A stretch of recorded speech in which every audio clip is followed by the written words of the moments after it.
Hello dear student, हम लोग आज नया चैप्टर स्टार्ट करेंगे। उस चैप्टर का नाम है अर्थमेटिक प्रोग्रेशन। तो सबसे पहले हम लोग हेडिंग लिखते हैं, write down heading arithmetic progression.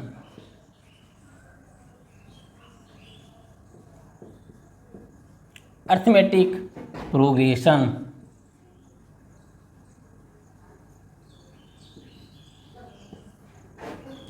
इसको शॉर्ट में जो हम लोग बोलते हैं, इसको हम लोग बोलते हैं शॉर्ट में एपी। ठीक है, इसका नाम क्या है? Arithmetic progression.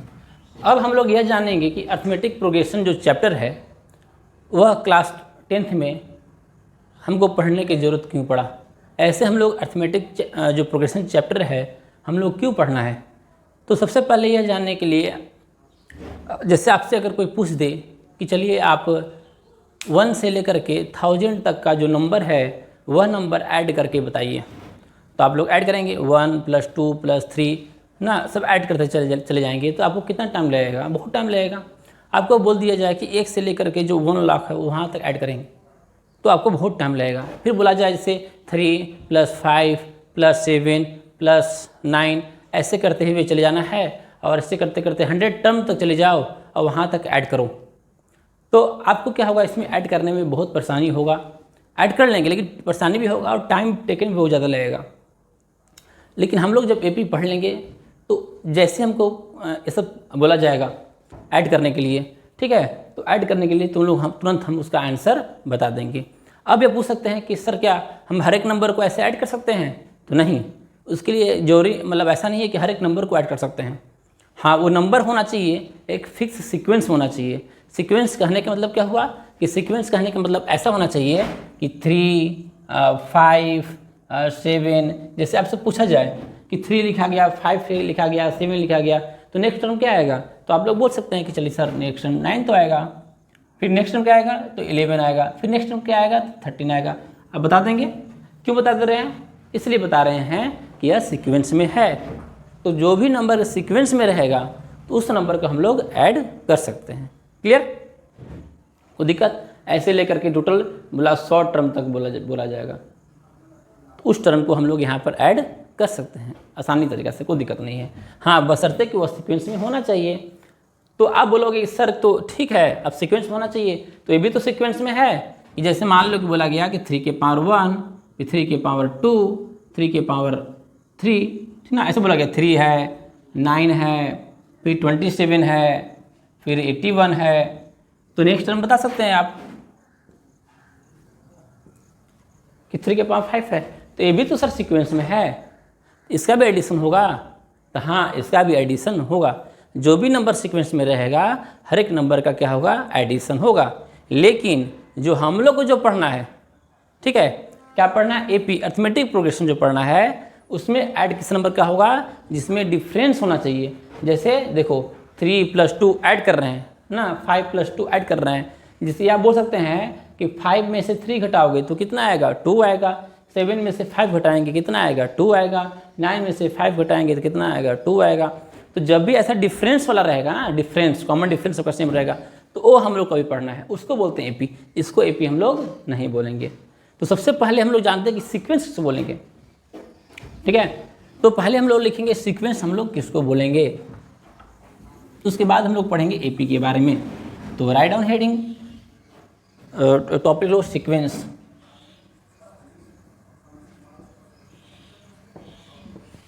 क्या लिखा हुआ है? सीक्वेंस।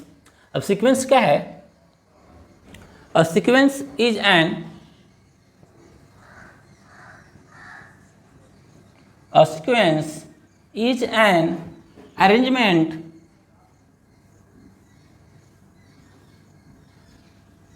arrangement of number। हम लोग क्या करें? A sequence is an arrangement of number in a definite order, in a definite order according to some rule, according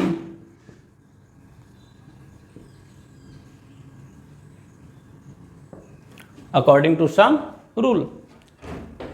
क्या बोला गया? सीक्वेंस क्या है? अरेंजमेंट ऑफ नंबर, एक नंबर का अरेंजमेंट है, ठीक है। जैसे बोला गया था, जैसे 3 है, 5 है, ठीक है, 7 है, फिर 9 है, तो बोला गया सीक्वेंस क्या है। और या ऐसे बोल दिया जाए, ऐसे अब इससे भी कोई जरूरी नहीं है, 1/3 हो गया ना, 1/4 हो गया, 1/5 हो गया, 1/6 हो गया, ये भी सीक्वेंस है, ठीक है। तो क्या बोला गया? Sequence is an arrangement of a number, एक नंबर के क्या है? अरेंजमेंट कर रहे हैं इन अ डेफिनेट ऑर्डर, किस ऑर्डर में है? एक डेफिनेट ऑर्डर है, अकॉर्डिंग टू सम रूल, उसमें कुछ रूल है। जैसे मान लो उसमें क्या है कि 3 में जो 2 ऐड कर दे रहे हैं 5 आ जा रहा है, 5 में 2 ऐड कर दे रहे हैं तो 7 आ जा रहा है, 7 में 2 ऐड कर दे रहे हैं तो 9 आ जा रहा है, ठीक है। इसमें क्या है कि डिनोमिनेटर है।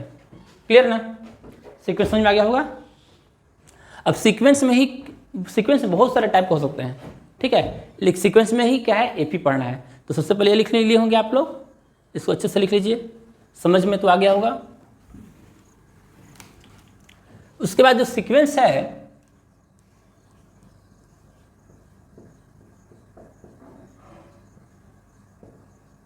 ऐसे मेन चैप्टर जब पढ़ेंगे ना तो 11th में लिखा हुआ सीक्वेंस एंड सीरीज, ठीक है, सीक्वेंस एंड सीरीज।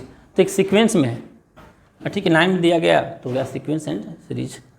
अब है, अब सीक्वेंस में क्या क्या है? सीक्वेंस में जो होता है उसको हम लोग बोलते हैं एपी भी बोलते हैं एपी, जिसका नाम दे दिया गया अर्थमेटिक प्रोग्रेशन। दूसरा होता है जीपी, क्या होता है? जीपी, जिसका नाम देते हैं ज्योमेट्रिक प्रोग्रेशन। तो नाम लिख देते हैं नीचे में, अर्थमेटिक प्रोग्रेशन। जीपी को बोलते हैं हम लोग ज्योमेट्रिक प्रोग्रेशन। और हम लोग फिर पढ़ना है यहाँ पर एचपी, इसको बोला जाता है हार्मोनिक प्रोग्रेशन, ठीक है। और इसी में क्या होता है, फिर आगे जाएंगे तो टफ, जब 11th में पढ़ेंगे तो ज़्यादा और उसमें डीपली पढ़ना है।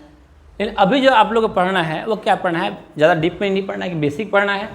और क्या पढ़ना है आपको? एपी पढ़ना है। क्या पढ़ रहे हैं? एपी। ये दोनों जो है जीपी है वो एचपी है, वो हम लोग कभी नहीं पढ़ना है। और जब 11th में जाएंगे तो वहाँ पर हम लोग क्या करना है? एचपी को पढ़ना है। अभी फिलहाल हम लोग क्या पढ़ना है? सिर्फ अर्थमेटिक प्रोग्रेशन। क्लियर हो गया आप लोग का? अर्थमेटिक प्रोग्रेशन पढ़ना हम लोग का है चैप्टर का नाम। तो चैप्टर का नाम लेते हैं, लिख लेते हैं हम लोग अब अर्थमेटिक प्रोग्रेशन।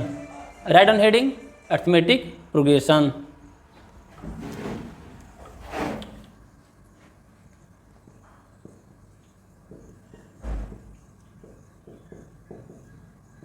अर्थमेटिक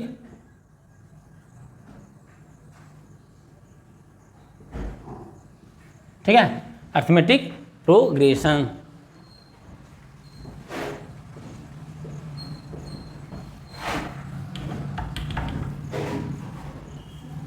ठीक है, तो अभी बता दिया गया कि अर्थमेटिक प्रोग्रेशन क्या होता है, कि एक ऐसा सीक्वेंस, किसमें है? सीक्वेंस में है।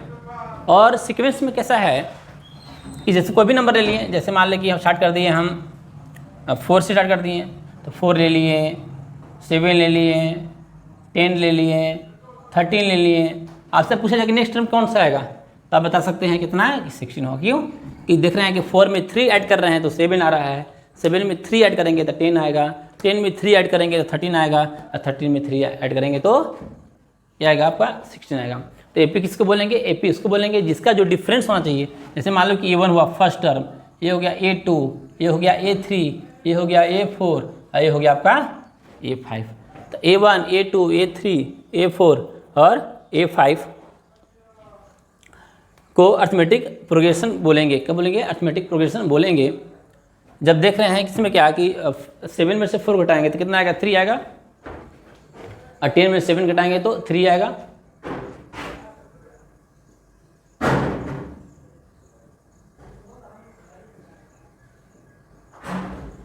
सभी में डिफरेंस कितना आ रहा है? सेम आ रहा है। तो इसको बोलते हैं कि A1, A2, A3, A4, A5 are in AP। Clear? तो चलिए इसमें आप लिख लीजिए इसका definition. A sequence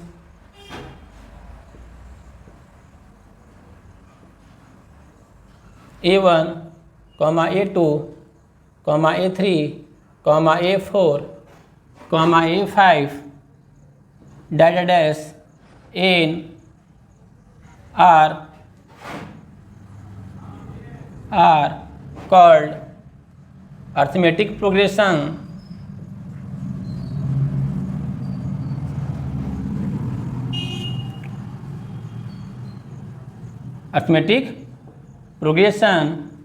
if there exist, ठीक है, if there exist a constant number d, a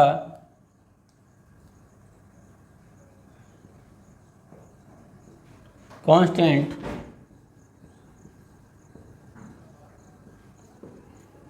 d मतलब देखो यहाँ पर d क्या था, यहाँ पर d 3 था, ठीक है, सभी में कितना होता है, यहाँ पर 3 का डिफरेंस जा रहा था। तो सीक्वेंस, कोई सीक्वेंस होना चाहिए A1 A2 A1 are called arithmetic progression if there exist, उसमें एग्जिस्ट करेगा ए कांस्टेंट नंबर d, या यह बोल सकते हैं दूसरे तरीका से कि कोई ऐसा नंबर जिसमें प्रीसीडिंग नंबर में, जो पहले वाले नंबर में किसी कांस्टेंट नंबर से अगर ऐड करते हैं, प्रीसीडिंग नंबर में जो पहले वाला नंबर है इसमें क्या कर रहे हैं, किसी भी कांस्टेंट नंबर से क्या कर रहे हैं, इसमें ऐड कर दे रहे हैं, उसको बोलेंगे अरिथमेटिक प्रोग्रेशन। जैसे 4 में 3 ऐड करेंगे तो क्या आएगा 7, 7 में 3 ऐड करेंगे तो क्या आएगा 10, 10 में 3 ऐड कर देंगे कितना आएगा 13।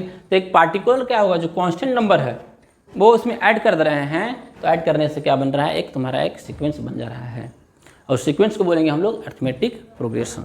क्लियर, कोई दिक्कत नहीं होगा इसमें। तो चलिए इसको लिख लीजिएगा, उसके बाद हम आगे कुछ और लिखवा देते हैं इसमें।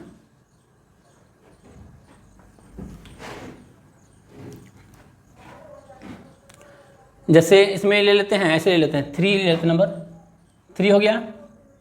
दूसरा नंबर लेते हैं, क्या ले लेते हैं 5, उसके बाद ले लेते हैं हम लोग 7, उसके बाद ले लेते हैं हम लोग 9, उसके बाद ले लेते हैं हम लोग 11, उसके बाद ले लेते हैं हम लोग 13, इसके बाद ले लेते हैं हम लोग कुछ भी क्या ले लेंगे 15। ठीक है, एक नंबर ले लिया गया यहाँ पर 3, 5, 7, 9, 11, 13 एंड 15।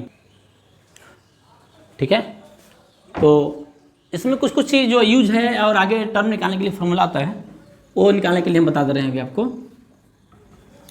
क्या है, 3 है, 5 है, 7 है, 9 है, 11 है, 13 एंड 15 है।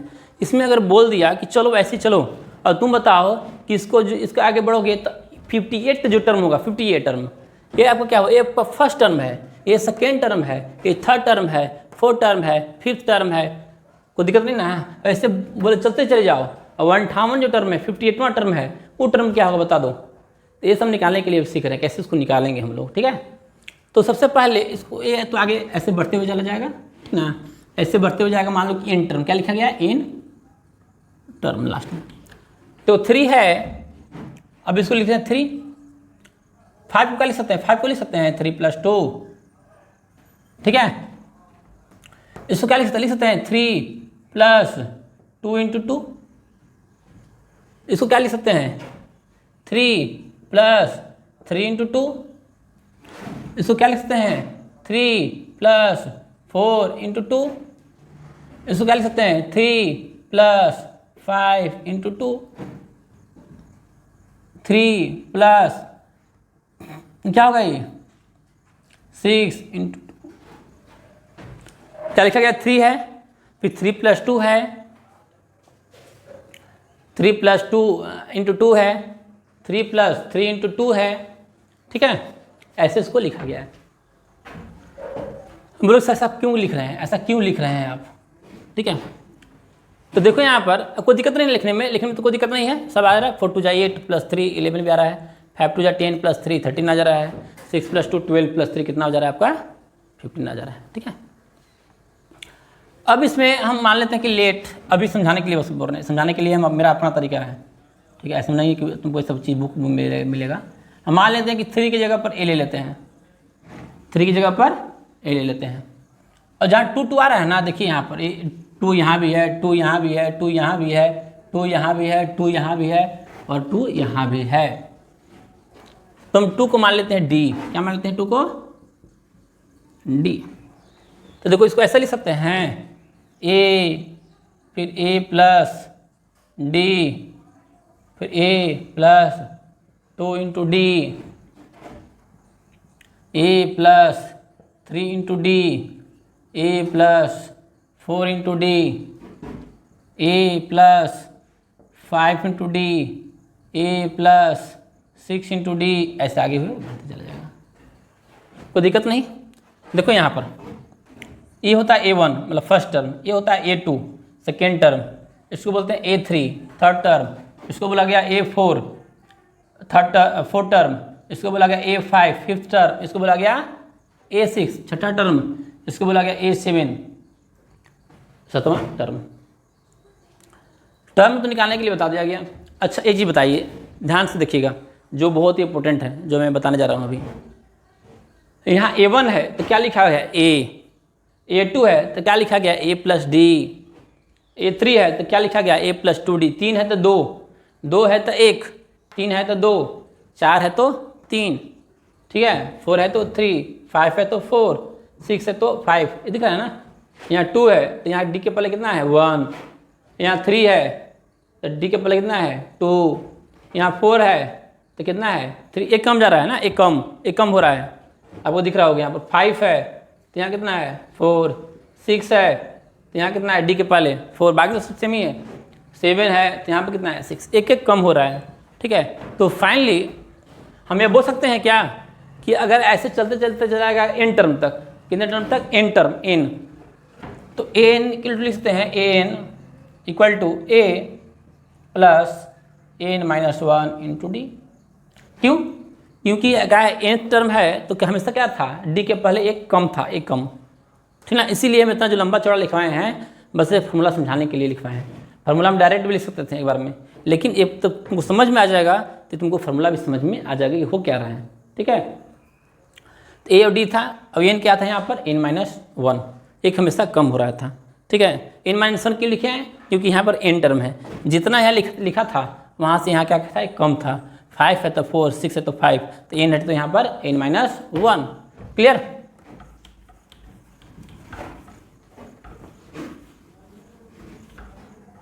तो देखिए फाइनली हम लोग ये लिख सकते हैं an equal to a plus n minus 1 into D. Clear? तो what is the n? n is the nth term, n is the nth term. What is the a? a is the first term. Clear? What is the n? n is the number of term. What is the d? d is the common difference. अब common difference क्या था? Common difference ये बोला गया था कि जो बाद वाला नंबर है उसके पहले वाला नंबर से क्या करते हैं घटाते हैं, तो उससे हम लोग क्या मिलता है डी। डी याद रखेंगे, डी डी क्या था, एक बार दोबारा हम रिपीट कर दे रहे हैं। n means nth term, 7th term, 8th term, जो टर्म निकालना होगा वो होता है nth टर्म। दूसरा a is the first term, n is the number of term and d is the common difference. Common difference क्या था फिर बता दे रहे हैं एक बार, 3, 5 अगर 7 अगर 9 है तो हमेशा जैसे ये नंबर है ना पहले वाले, इससे इसे घटाएंगे, मतलब 5 में से 3 घटाएंगे, याद रखना, यानी कि 3 में से 5 घटाना नहीं, बाद वाले नंबर को पहले वाले नंबर से घटाना है। तो डी कितना होगा 2, 9 में 7 घटाएंगे कितना आएगा 2, तो बाद वाला को पहले वाले नंबर से क्या करना है घटाना है, ये दिमाग में सेट करना जरूरी है। ये नहीं कि 3 में से 5 घटाएंगे, ऐसा नहीं करना है, बाद वाले को पहले से घटाएंगे, ठीक ना। अब है कि हमको अगर एपी कोई भी सीक्वेंस है, अब पूछा कि एपी में है या नहीं है, पहला जो एक्सरसाइज का जो क्वेश्चन रहेगा वही रहेगा कि चेक करें कि एपी में है या नहीं है। तो एपी में चेक करने के लिए क्या होगा कि हमको कम से कम कॉमन डिफरेंस क्या होना चाहिए, सेम होना चाहिए। अगर कॉमन डिफरेंस अगर सेम है तो वह आपका क्या है एपी में है। तो कोई पूछ दे कि सर एपी में होने के लिए मिनिमम कितने टर्म का जरूरी है कि पता चलेगा कि एपी में है, तो कम से कम 3 टर्म का रिक्वायरमेंट है एपी में होने के लिए कि एपी में है या नहीं है, तो कम से कम आपको 3 टर्म होने का जरूरी है। 3 टर्म होगा तो चलेगा कि एपी में है, कोई दिक्कत नहीं।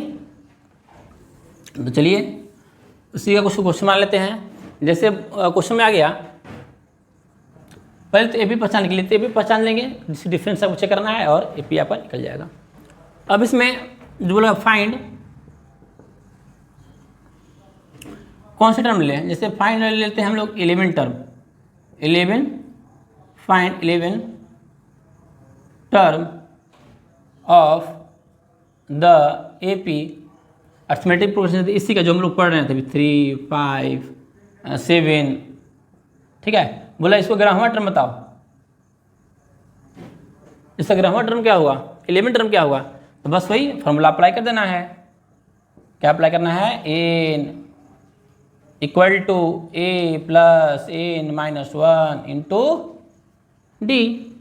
n की जगह पर क्या है, n की जगह पर हमको निकालना है 11 टर्म, तो यहाँ लिख दिए 11, ठीक है। a way what is the a is the first term, what is the n is the 11 निकालना था, 11 minus 1, what is the d is the common difference, मैंने 5 में से 3 गया 2, सॉल्व करो कितना हो जाएगा, 3 प्लस 10 इंटू 2, तो कितना हो जाएगा आपका 10 टू जा 20 और प्लस 3 कितना हो जाएगा आपको यहाँ पर 20 और प्लस 3 23। क्लियर हो गया। यहाँ पर ए इज द फर्स्ट टर्म, इन जो 2 टर्म निकालना था, D is the common difference is the 2, तो 23 जो अगर वहाँ पर आएगा, इससे आगे बढ़ाते चले जाओगे तो 23 आएगा आपका आंसर 11 टर्म में। क्लियर ना। ऐसे टर्म निकालने के लिए है तो टर्म आप यहाँ पर निकाल लेंगे। आप इसको जल्दी से क्या करेंगे, आप लिख लेंगे इसको। तो टर्म निकालने का फॉर्मूला आपको समझ में आ गया होगा। अब हम लोग पढ़ेंगे सम निकालने का फॉर्मूला, ठीक है। चलिए इसको निकाल देते हैं हम लोग।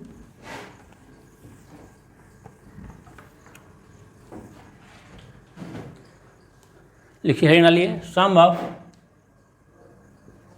ऑफ इन टर्म, ठीक है। उससे अच्छा लिख लीजिए sum of first n term लिख लीजिए, मतलब शुरू से लेकर के sum of first n term of an AP. हम लोग क्या लिखे यहाँ पर, sum of N term of an AP. एक एपी का हम लोग सम पढ़ रहे हैं, कहाँ तक, एन टर्म निकालने का, ठीक है। तो इसको हम लोग शॉर्ट में बोलते हैं ऐसे, एस एन, एस लिखा हुआ है और नीचे में लिखा गया है एन, ये एस है और नीचे में लिखा गया है एन, ठीक है। तो यहाँ पर S N, sum of first N term. तो sum of first N derivation के लिए सबसे पहले लिख लेते हैं यहाँ पर एस एन। क्या लिख गया, S N, sum of N term का सम। तो देखिए यहाँ पर लिख लिए हम लोग ए, यहाँ पर लिख लिए हम लोग क्या, A plus D plus second term plus यहाँ कितना हो जाएगा, A plus 2d is the third term. ऐसे करते हुए चले जाएंगे लास्ट में, तो लास्ट से जस्ट पहले वाला कितना होगा, लास्ट में तो क्या था, सबसे लास्ट में था a plus N minus 1 into d, तो उसके जस्ट पहले क्या होगा, क्या लिख लेंगे, a plus N minus 2 into d. उसके बाद क्या होगा यहाँ पर, last term nth term is the a plus N minus 1 into d. First term is the a, second term is the a plus d, third term is the a plus 2d, N minus 1 जो term था, ठीक है, ये तुम्हारा था first term, ये है आपका सेकेंड टर्म, ये आपका है थर्ड टर्म, ये आपका है ये एन माइनस 1 टर्म, ये कौन सा टर्म है आपको, ए एन टर्म, ठीक है। हम लोग क्या कर रहे हैं अभी, हम लोग सम का फॉर्मूला जो है उसका डेरिवेशन कर रहे हैं, तो दोबारा फिर एस लिखेंगे और क्या करेंगे, इसमें रिवर्स कर लेंगे, जो सबसे लास्ट में लिखा हुआ है ना, वो लास्ट वालों क्या करेंगे हम लोग अब फर्स्ट में लिख लेंगे। क्यों लिख रहे हैं, फॉर्मूला डिराइव करने के लिए लिख रहे हैं। तो यहाँ लिख लेंगे A plus N minus 1 into D plus A plus N minus 2 into D, इसके जस्ट पहले का नंबर होगा यहाँ पर लिख लेंगे, लेकिन नहीं लिख रहे हैं, ज़्यादा बड़ा हो जाएगा इसलिए। ठीक है, तो यहाँ पर क्या लिखेंगे हम लोग, a प्लस डी। यहाँ क्या लिखेंगे हम लोग, क्लियर। अब सामने सामने क्या करेंगे हम लोग, यहाँ पर ऐड कर लेंगे, सभी को सामने सामने को ऐड कर लीजिएगा। ठीक है, छोड़ते हैं इसको, लिखे नहीं है।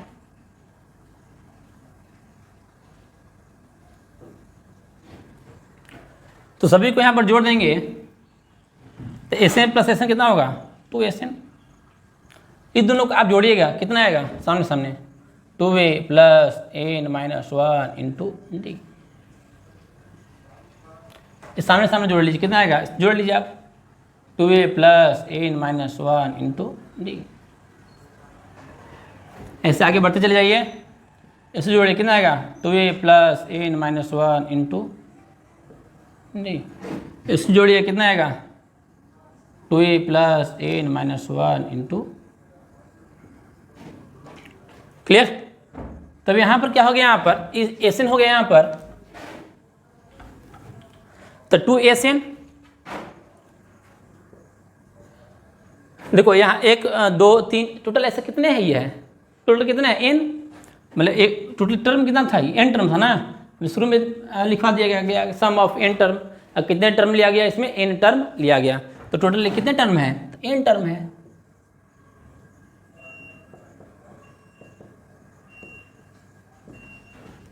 क्लियर। तो चलिए SN इक्वल टू क्या होगा यहाँ पर,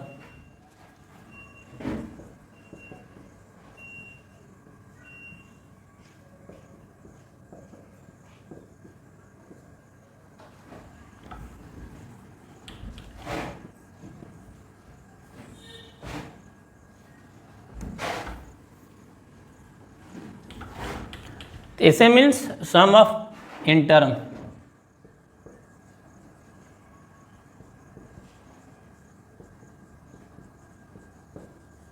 The sum of first n term. What is the n? N is the number of term.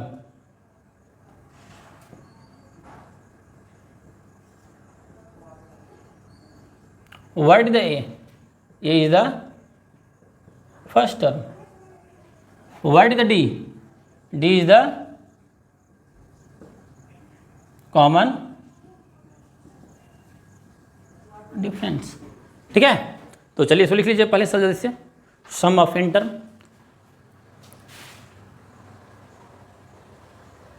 SN equal to n/2 in bracket में 2a plus n minus 1 into T. Clear. इस पर best बस question कर लेंगे, जितना भी theory पढ़ाए हैं सबका थ्योरी का हम क्वेश्चन करवा देंगे, हर एक का पहले थ्योरी जितना भी है उसमें हम लिखवा देते हैं। ठीक है, तो आप लिख लिए होंगे। क्लियर। चलिए इसको मिरीज करते हैं।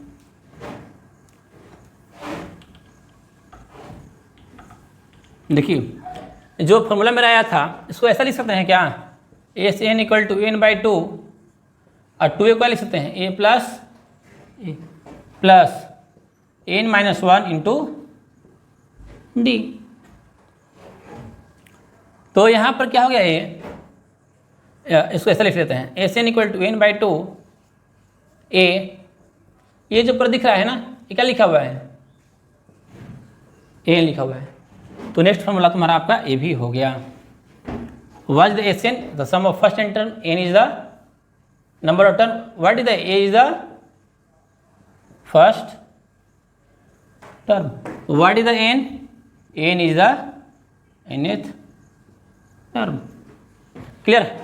तो चलिए ये भी फॉर्मूला याद कर लीजिएगा, इसी का दूसरा फॉर्मूला है SN equal to sum of first n term equal to n/2, a is the first term, n is the nth term. Clear. तो सम का हो गया, SN का हो गया, sum of first n term हो गया।